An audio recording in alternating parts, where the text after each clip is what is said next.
जितने ये अरब नाम आते हैं साइंस के हवाले से, उसमें डॉक्टर्स भी हैं, इंजीनियर्स भी हैं और पता नहीं क्या जो है उलूम और फ़नून के माहिरीन आपको नज़र आएंगे।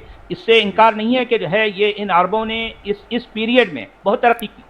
ये बात बिल्कुल सही है। बहुत के घरों से वो सारी चीज़ें जो काफिरों ने बनाई हैं या जिनके बनने का ताल्लुक काफिरों के से है, अगर उन तमाम चीज़ों को निकाल दिया जाए, मुसलमानों के घरों से उन तमाम चीज़ों को बाहर निकाल दिया जाए जो जिनका ताल्लुक काफिरों से है, कर रहा होता है, तब उसकी दिमाग खुलता है कि भाई सच्चाई तो ये है। अच्छा, वो वहां तक उस सिचुएशन तक इस्लाम आने ही नहीं देता है इंसान को। तो ये सारी आपका दिक्कतें पॉइंट आ गया। हाँ जी, आप जो फरमा रहे हैं, बात सही है आपकी। देखिए, ये इस्लाम या फिर जो है कुरान, जो जिस अकीदे का नाम है, उस अकीदे के बॉक्स के अंदर रहते हुए कोई भी इल्मी काम नहीं हो सकता, नहीं हो सकता। बिल्कुल। डॉक्टर साहब तशरीफ लाए थे ना, डॉक्टर समर रजवी साहब, आपने सुना उनको? मैं उन्हीं की बात अब कर रहा हूँ। अब जो है क्या किया जाए। अब वो कह रहे हैं कि जो है वो कुरान की वो जो है सूरह अंबिया की आयत में बाकायदा जो है वो बिग बैंग का जो है तस्करा है, बिग बैंग की थ्योरी है उसमें, बिग बैंग है बता रहे हैं। और बार बार जो है अल्हम्दुलिल्लाह सुभानअल्लाह कहकर जो है कह रहे हैं कि इसी वजह से मैंने जो है कुरान पर ईमान लाया है। जय हिंद, वंदे मातरम। दोस्तों, आज का जो वीडियो आपके लिए लेके आया हूं मैं सचवाला जी के चैनल से लेके आया हूं और इस वीडियो में आपको वो चीज़ें पता चलेंगी कि कुरान में और इस्लाम में साइंस का कितना ज़्यादा मतलब वहां पर मेंशन किया हुआ है और कितना ज़्यादा रोल है इस्लाम का हमारे मॉडर्न वर्ल्ड में। वो सारे डिस्कशन यहाँ पर सचवाला जी के साथ हो रहा है और काफ़ी बेहतरीन डिस्कशन है और यहाँ से आपको काफ़ी कुछ सीखने को ज़रूर मिलेगा। और कुरान में बिग बैंग की जो डिस्कशन है वो भी हो रही है कि बिग बैंग है कुरान में या नहीं है या क्या है, सारी चीज़ें। पूरा वीडियो ज़रूर देखेगा। वीडियो को स्टार्ट करता हूँ। नास्तिक साहब जुड़े हैं। जी जी जनाब। जी, अस्सलाम वालेकुम। जी वालेकुम सलाम। फरमाइए, क्या कहना चाहते हैं? सचवाला साहब, जो आप ये बात कह रहे हैं कि सबसे मर्सीफुल इंसान रसूल थे, तो एक लेक्चर है, एक एस्ट्रोफिजिसिस्ट हैं नील डी ग्रेसियास करके, तो उनका एक लेक्चर मैं एक दिन सुन रहा था। आप नील डिग्रास टाइसन की बात कर रहे हैं? जी एग्जैक्टली। तो उनका एक लेक्चर सुन रहा था मैं, तो उसमें वो बोल रहे थे कि जो गोल्डन एरा थी इस्लाम की, वो 800 एडी से लेकर 1100 एडी तक थी, जिसमें इस्लाम ने बहुत तरक्की करी इन टर्म्स ऑफ साइंस। क्योंकि अगर आप एलजेब्रा का नाम सुनेंगे, एल्गोरिदम सुनेंगे, तो वहां पे एल इसलिए है क्योंकि ये सारा कुछ अरेबिक में हुआ था। अच्छा, वो 800 ईस्वी से लेकर 1100 ईस्वी तक गोल्डन पीरियड इसलिए था क्योंकि बगदाद जो था वो एक सेंटर था और वहां पे सारे स्कॉलर्स और जो भी साइंटिस्ट होते थे या फिर फिलोसोफर होते थे, सबको छूट थी आकर बैठने की और क्रॉस डिस्कशंस करने की, जिससे आइडियाज एक्सचेंज होते थे। अच्छा, उसके बाद हुआ ये कि एक नाम आता है हामिद अल गजाली, जो कि अबू हामिद अल गजाली। जी हाँ, अबू हामिद अल गजाली जी, जो कि 1058 ईस्वी में पैदा हुए और 1111 में मर गए, मतलब 1111 में मर गए। तो हामिद अल गजाली काफी इन्फ्लुएंशियल और ताकतवर थे और उनका ये मानना था कि जो भी मैथमेटिकल कैलकुलेशंस हैं, ये it's a work of devil, मतलब ये शैतान का काम है। और जो भी मैथमेटिकल कैलकुलेशंस करेगा, क्योंकि आप देखेंगे ना सितारों का मूवमेंट, बहुत सारे सितारे हैं ऐसे, कम से कम 100 जिनका नाम अरेबिक में है, और ये उसी पीरियड में खोजे गए थे सितारे, जो कि 800 से 1100 ईस्वी के बीच का 300 साल का जो पीरियड है जी। उस दिन से उन्होंने इसे शैतान का काम घोषित कर दिया और उसके बाद से इस्लाम में जो भी तरक्की होनी थी वो सारी होनी बंद हो गई। सारे इंटेलेक्चुअल्स को दबा दिया गया, मार दिया गया। कोई एक रुश्दी थे, या नाम मुझे नहीं याद आ रहा है, इब्न रुश्द जी, जिनकी किताब से ही उनको सर पर जब तक मारने का आदेश हुआ था कि जब तक वो मर ना जाए जी। तो फिर ऐसे जुल्म हुए इंटेलेक्चुअल्स के ऊपर। तो ऑब्वियस सी बात है कि इस्लाम तरक्की नहीं कर सकता इस सोच के साथ। अब वो चाहे अल गजाली की सोच है या इतना रिजिड है, या कुरान इतनी रिजिड है कि वो सोचने नहीं देती है, पहली चीज। और दूसरी चीज, कुरान को हमेशा मुसलमान मुकम्मल नॉलेज मानता है, और जब आप खुद को मुकम्मल मानते हैं तो आप किसी और चीज की तरफ आप खोजने या ढूंढने में के लिए जाते नहीं है, क्योंकि आपको पता है कुरान में हर चीज मेंशन है। दूसरी चीज, अगर आप नंबर्स और फिगर्स की बात करेंगे तो नोबेल प्राइज मिलता है जो कि साइंटिफिक डिस्कवरीज एंड इन चीजों के लिए मिलता है, तो उसमें सिर्फ 2 मुसलमानों के नाम हैं, वो भी पाकिस्तान से हैं, और एक को पीस के लिए मिला हुआ है, एक को फिजिक्स के लिए जरूर मिला हुआ है।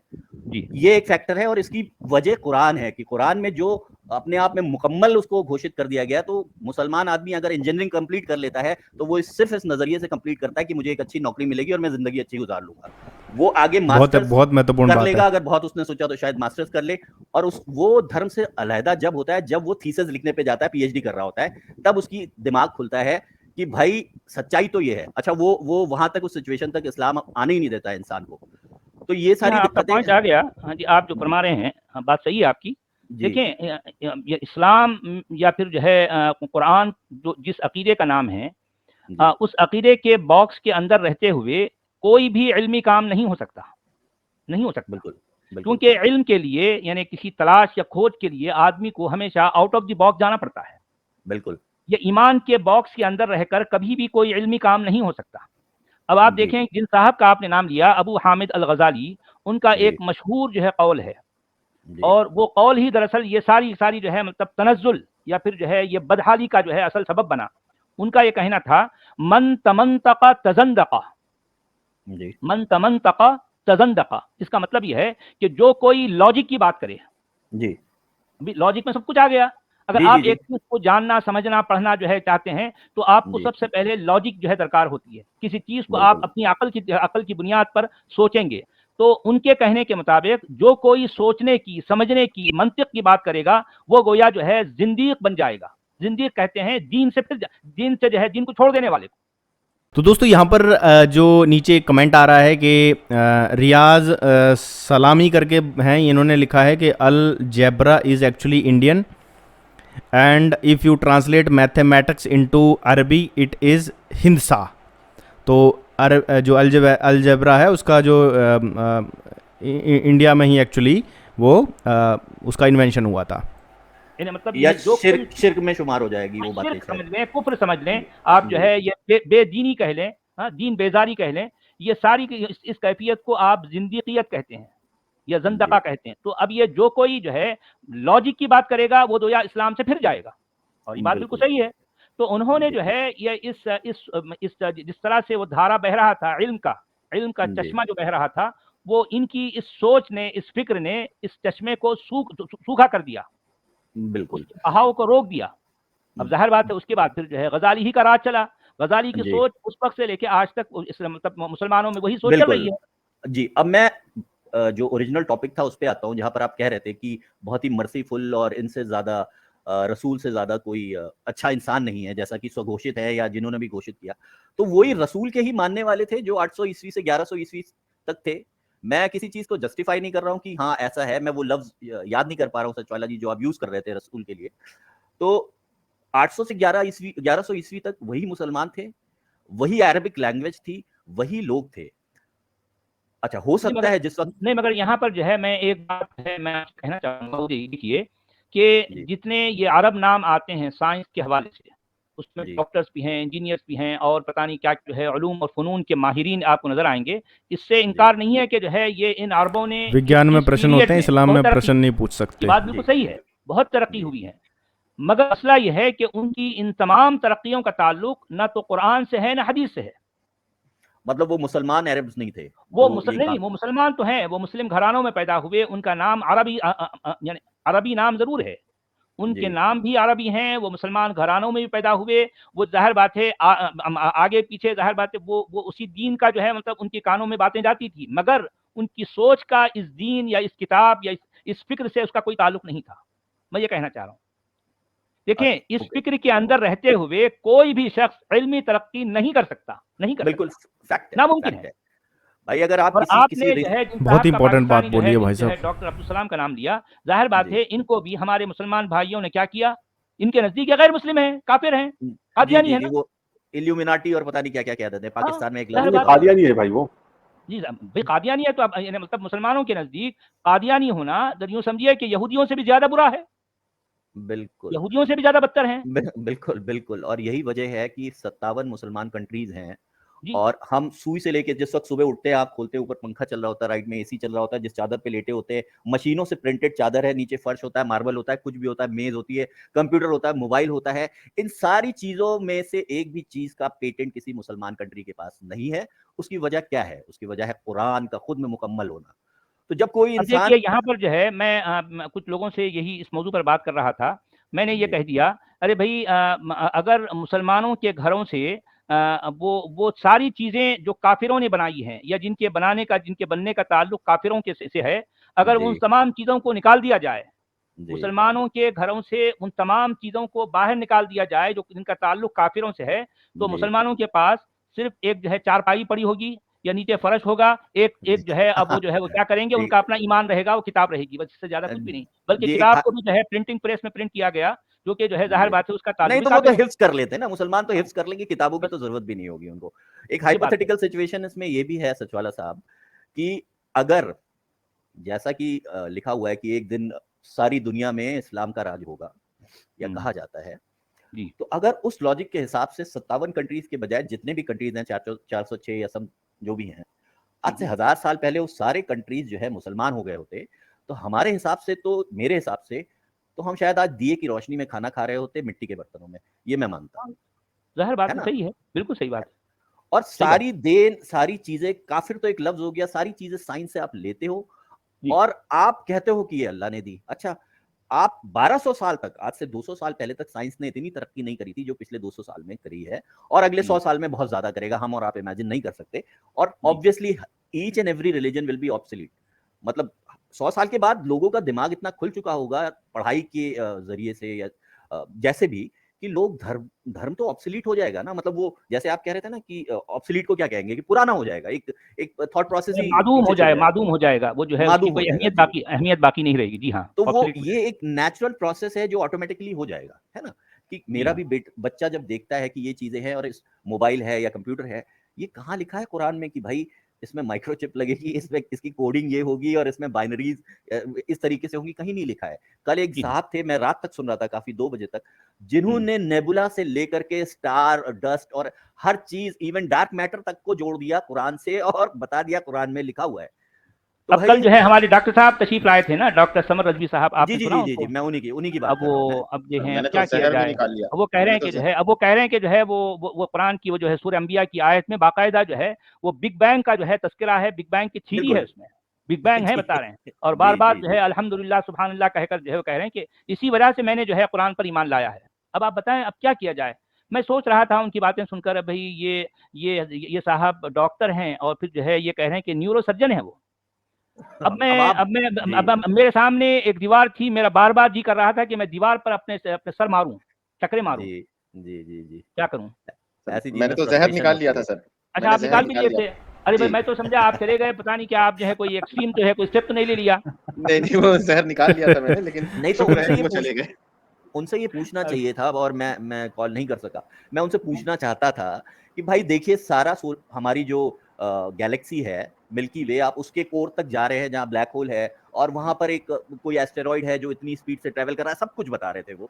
जी, जी, लेकिन मैं उनसे ये जानना चाहता हूँ, 2020 का वक्त था जिस वक्त जी, सारी दुनिया तड़प रही थी कि एक वैक्सीन आ जाए, है ना। जी, जी, तो जी, तुम्हारे कुरान में कुछ तो लिखा होता मेरे भाई कि कोरोना की। ये तरीका है कि आप जी, इस तरीके से दवाई जो है बना ले, जब मुकम्मल चीज है जी। तो भाई कुछ तो लिखा होता, वो नहीं लिखा है यार, तुम बात कर और रहे तो और हो। जो है अल्लाह हाँ, मियाँ तो को आपने ध्यान नहीं दिया फिर कबीर नास्तिक साहब, कलौंजी से कितने लोगों की जान बची कोविड में, पता है आपको? किससे? और उसकी एक दुआ भी निकल गई थी, कोविड से बचने की जी दुआ भी जी आ जी गई जी थी। जी, एक हमारे जानने वाली हैं, कोविड के टाइम में उनसे मैं बात कर रहा था कि देखो घर के अंदर रहो, और क्योंकि मुसलमान जो थे यूजुअली अवॉइड कर रहे थे, या वो इन चीजों को नहीं मान रहे थे कि ऐसा हो सकता है, इनफैक्ट अभी तक नहीं मानते बहुत सारे। तो उनको मैं समझा रहा था कि भाई कोविड जो है खतरनाक चीज है और इससे बचाव ही जरूरी है, उसके अलावा आप कुछ नहीं कर सकते।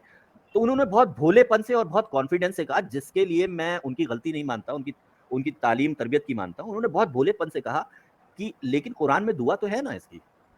हाँ, अब उसका अकीदा आप देखिए कितना मजबूत है, किस तरीके से उसके अंदर धर्म की चीजें इनवाइब करी गई हैं कि उसको पता नहीं है कि ये गलती करके बाहर जाएगी, मर जाएगी। वायरस का कोई क्योर नहीं था उस वक्त। तो ये सारी डिस्कशन थी, और इस डिस्कशन में क्या पॉइंट निकल के आए दोस्तों आपने सुने। और कोविड जब चल रहा था तो हमने भी देखा कि बहुत सारे लोग बोल रहे थे कि दुआएं करो, ये पढ़ो, वो पढ़ो, और ये चीज़ें ना आपको जस्ट साइंटिफिक आजकल इतना ज़्यादा तरक्की हो रही है, आजकल आप देख रहे होंगे हमारी जो मतलब टेक्नोलॉजी है जिस स्पीड से चल रही है, मुझे लगता है आने वाले टाइम में ये जो रिलीजन, ये धर्म, पंथ, मजहब की जो चीज़ें हैं ना, ये धीरे धीरे लोगों को समझ में आने लगेगी कि हमें जो है वो कहीं ना कहीं बेवकूफ़ बनाया गया है। सचवाला जी और ये सारा डिस्कशन आपने भी सुना, किस तरह से क्लेम किए जाते हैं, बिग बैंग तक के क्लेम किए जाते हैं कि भैया हमारी तो कुरान में बिग बैंग भी है, और मतलब इन्वेंशन एक भी नहीं करी है आज तक। कभी भी आप देखोगे तो जितने भी नोबल पुरस्कार विजेता हैं, जितने भी साइंटिस्ट हैं, या ऐसा नहीं कहा जाता कि हाँ भाई इसकी जो खोज है वो इस्लाम की वजह से हुई है। अब जैसे जो हिंदुइज़्म है वो कहते हैं कि जो योगा हमने वर्ल्ड को दिया है, उन्होंने क्लेम किया और वर्ल्ड में जाके रजिस्टर्ड गया तो वर्ल्ड योगा डे मनाया जाता है कि ठीक है हमने आयुर्वेद दिया दुनिया को। तो कहीं ना कहीं इस्लाम की तरफ से ना ऐसे कई क्लेम नहीं आते हैं कि हमने ये दिया दुनिया को, हमने ये दिया दुनिया को।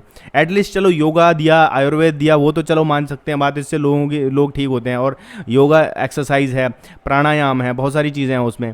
तो वो ऋषि मुनियों की खोज थी, उसमें धर्म वर्म का नहीं था कि कट्टरवाद था।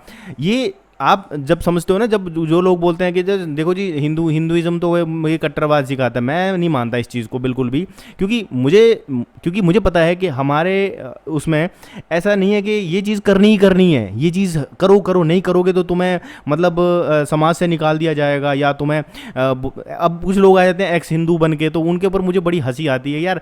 हर बंदा एक्स हिंदू का मतलब क्या है? हिंदू एक रीजन है ना कि रिलीजन है। और सचवाला जी का एक वीडियो मैं पहले भी लेके आया था जिसमें उन्होंने बताया था कि देखो सनातन, अगर हम ये रिलीजन निकाल दें तो सब सनातनी है, ठीक है। सनातन का मतलब है इटर्नल, नेचुरल, एंशिएंट, इटर्नल। अगर आप मेरी इस बात से सहमत हैं तो कमेंट बॉक्स में ज़रूर बताइए, और चैनल को सब्सक्राइब कर लीजिए, बेल आइकन को ज़रूर दबाइए, और ऐसे ही वीडियो डिस्कशन में आपके लिए लेके आता रहूँगा, जिससे आपका नॉलेज की जो है वो बढ़ोतरी होगी, नॉलेज आपका बढ़ेगा। और इस चैनल पर मैं आप बहुत ही बढ़िया कंटेंट आपके लिए लेके आता रहता हूँ। चैनल को सब्सक्राइब करना बिल्कुल ना भूलें दोस्तों, लाइक ज़रूर कर दीजिए, कमेंट कीजिए, कम से कम एक पर्सन को 3-3, 4-4 कमेंट करने हैं ताकि ये वीडियो जो है बहुत सारे लोगों तक पहुंच सके। और इस वीडियो का जो क्रेडिट जाता है सचवाला जी को जाता है, उनका जो चैनल का जो लिंक है, जो इस वीडियो का लिंक है वो मैं डिस्क्रिप्शन में डाल दूंगा, आप वहाँ से इस वीडियो को पूरा देख सकते हो। वैसे मिलेंगे आपसे नेक्स्ट वीडियो में, तब तक के लिए दोस्तों जय हिंद, वंदे मातरम।